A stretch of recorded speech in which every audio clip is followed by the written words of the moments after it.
pido ayuda económica para seguir construyendo. Ayer fui a la construcción a verla. Agradezco mucho a los que me están ayudando, que Dios les dé el 100 por 1. Y pido, muchachas, se las pido a Dios por intercesión de San José, danos religiosas, jovencitas buenas, de familias buenas, cristianas, que quieran a Dios por encima de todas las cosas, por encima de su padre y de su madre y de su familia,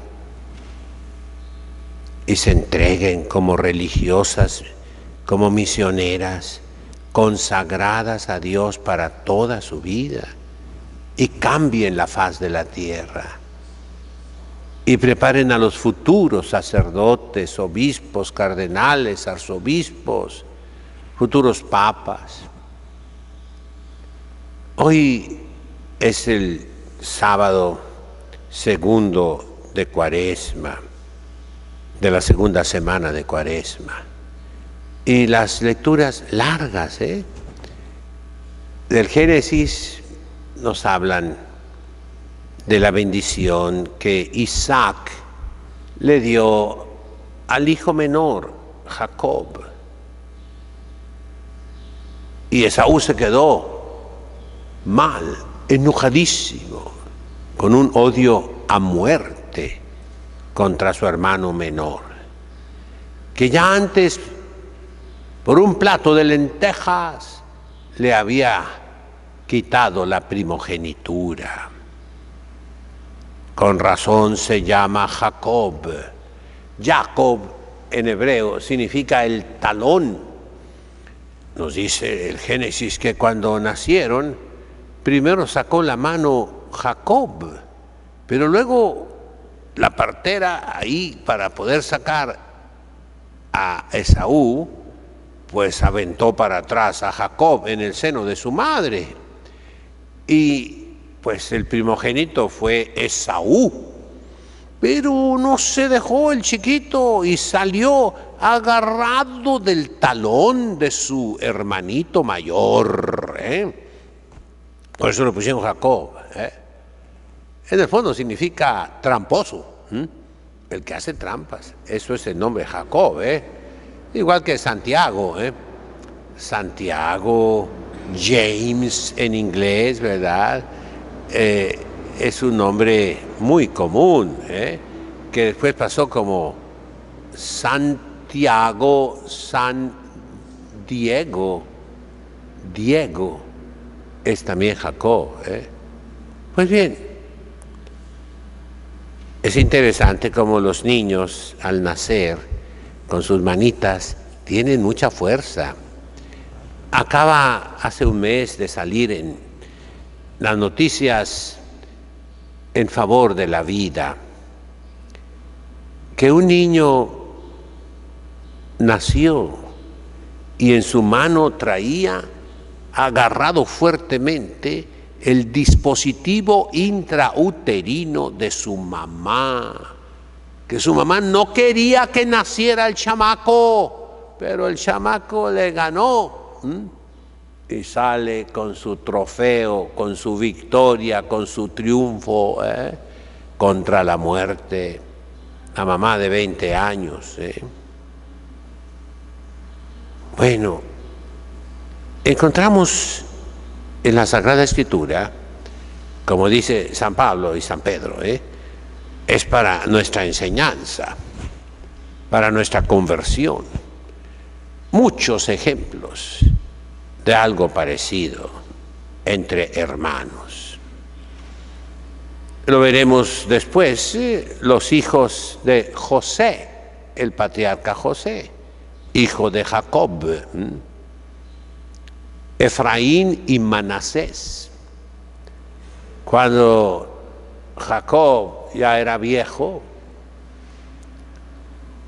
vino José, que era el magnate de Egipto, el segundo después del faraón, que había salvado la vida a todo a toda la familia de Jacob, 72 personas.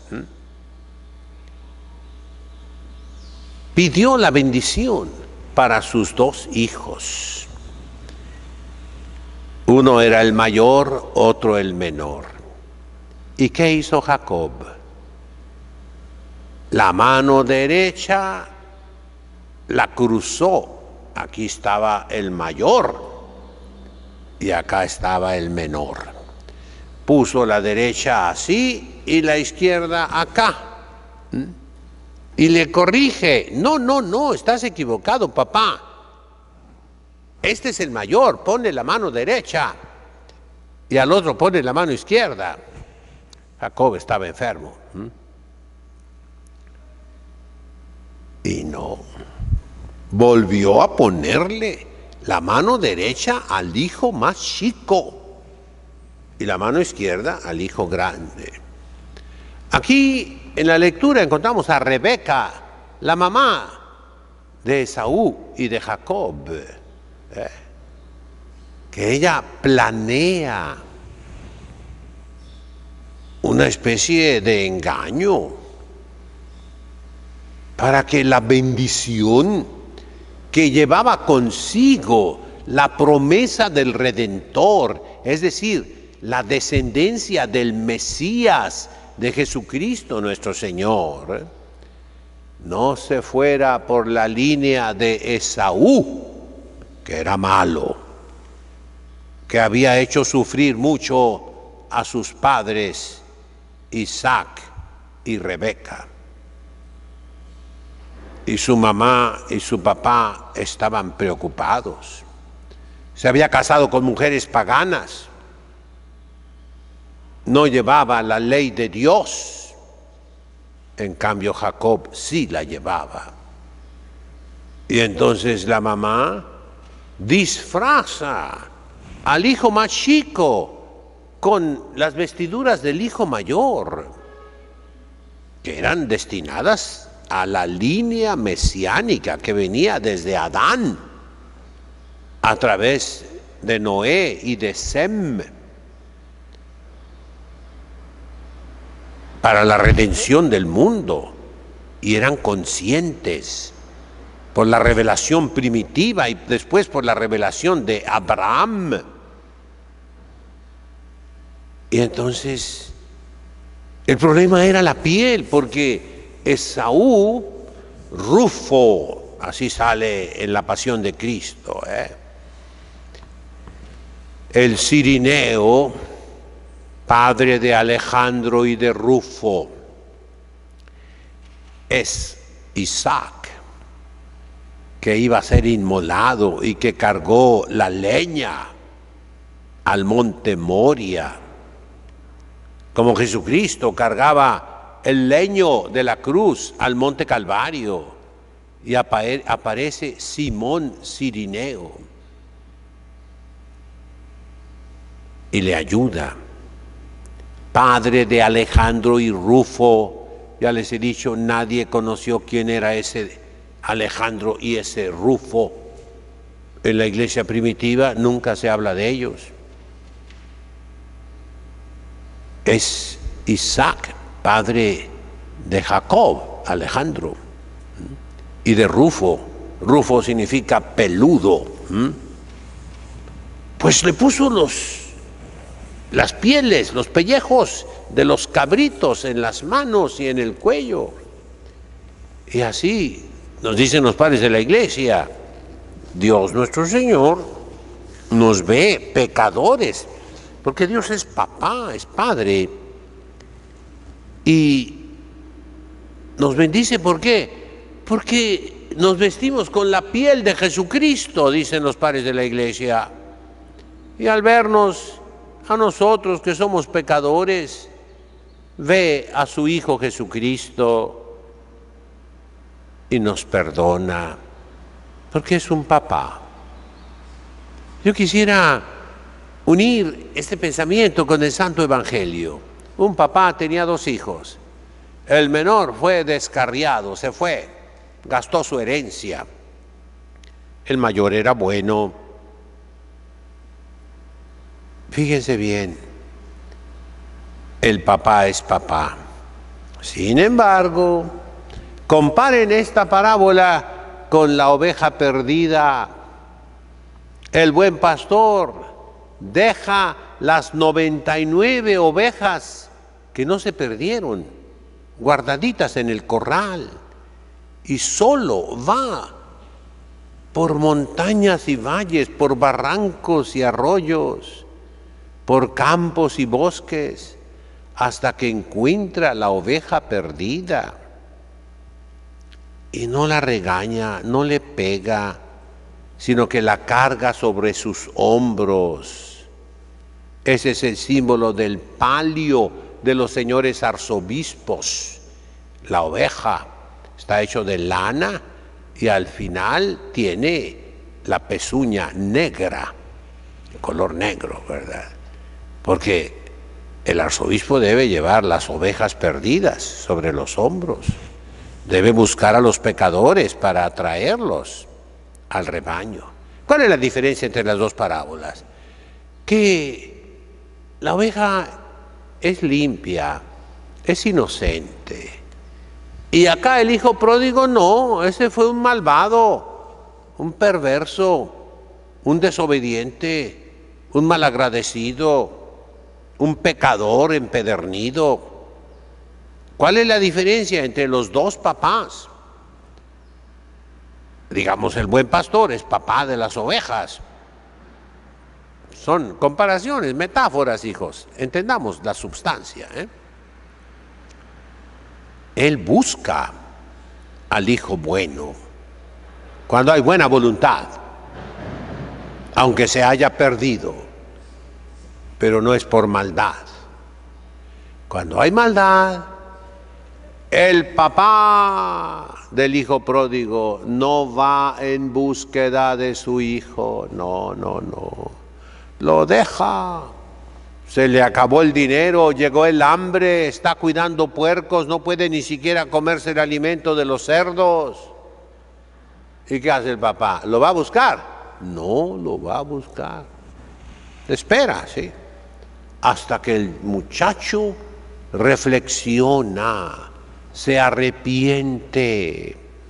Ese es el sentido del discurso de la montaña, cuando Cristo dice: peca tu hermano, llámalo, díceselo.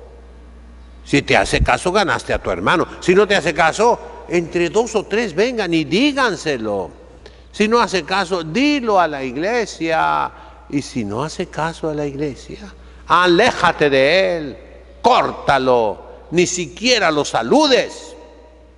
Es ese hijo pródigo que se ve finalmente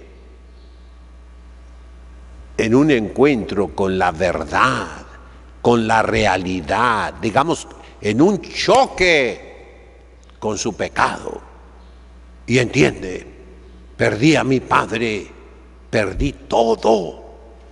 Y entonces reflexiona, se arrepiente, se convierte, pide perdón y se pone en marcha, regresa. Esa es la penitencia, regresar. Convertirnos es dar la vuelta. Iba yo por un mal camino, me regreso al buen camino. Y entonces regresa con su padre. Dice el Evangelio que el papá lo abrazó. La primera lectura también habla de un abrazo. Isaac, ciego, abraza a su hijo Jacob y siente el aroma de las vestiduras. Ahí entra la Santísima Virgen María. Rebeca es figura de María Santísima. ¿Cómo cuidan las mujeres buenas las vestiduras de sus hijos? ¡Qué bonito! Yo ya tengo 52 años de padre. He tenido la Santa Misa en muchísimas iglesias. En muchas partes del mundo he celebrado la misa. Pero qué alegría me da cuando veo los acólitos que su mamá les lava, les plancha su ropa, sus zapatos bien boleados, bien bañaditos, bien peinados, bien arreglados para Dios. Así sintió Jacob.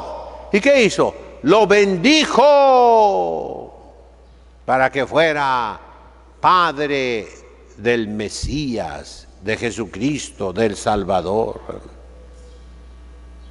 El hijo pródigo abrazó también a su papá, ¿verdad que sí? ¿Y de dónde venía? De los puercos, del chiquero, de los marranos, de los cochinos. ¿Cómo apestaría ese chamaco? El papá de todos modos lo abrazó, ¿verdad?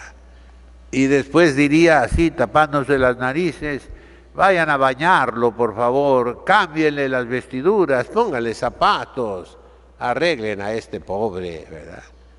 Es mi hijo. E hizo la fiesta, dice el Evangelio.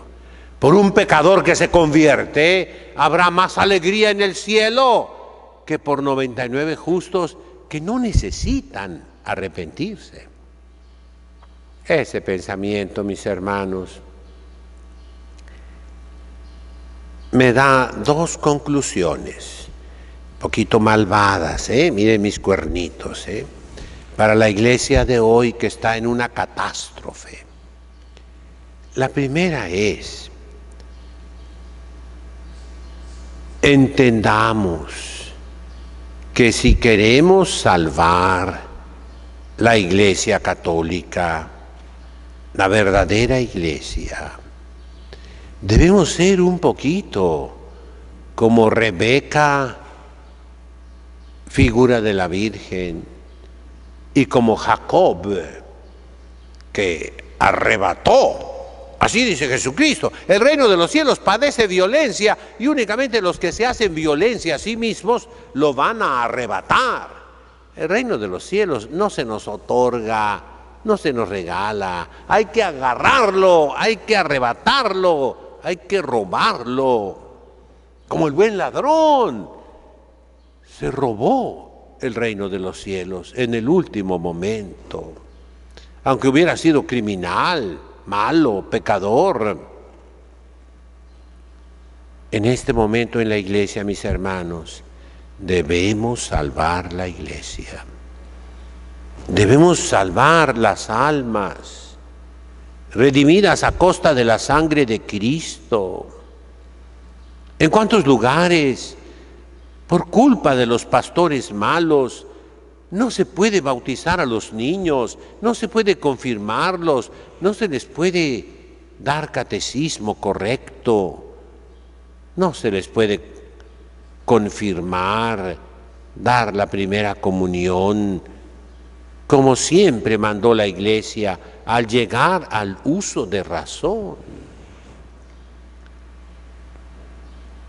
¿Cuántos impedimentos han puesto los malos pastores para casarse? Y entonces Dios quiere que tengamos esa iniciativa apostólica, ese amor a las almas que debe hacer audaces, como José, perseguido por sus propios hermanos, vendido como esclavo a los egipcios, perseguido por una mujer malvada, terminó en la cárcel del faraón, pero Dios le dio la inteligencia de interpretar los sueños y fue listo con el faraón y le interpretó aquella profecía de las 7 vacas gordas, de las 7 vacas flacas, de las 7 espigas gordas y de las 7 espigas flacas. Espero que me entiendan, que hayan leído un poquito la Sagrada Escritura. Y llegó a ser, repito, el segundo en Egipto después del faraón.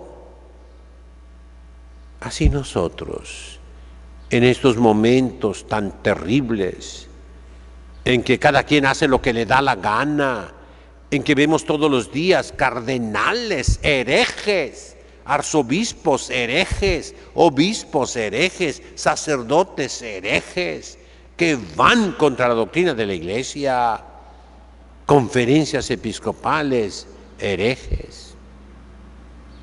Nosotros atrapemos la bendición de Dios,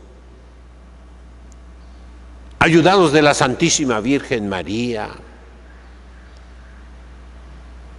Dios dice en su Santo Evangelio, los últimos serán los primeros.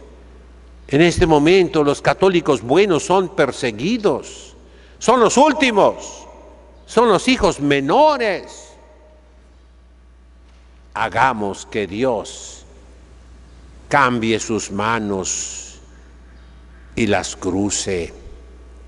Y al hijo menor, al perseguido, al vendido por sus hermanos, al que está en la cárcel, lo levante. Por intercesión de la Santísima Virgen María. ¿Cómo persiguen a los católicos buenos los católicos malos? ¿Cómo persiguen a los pastores buenos los pastores malos?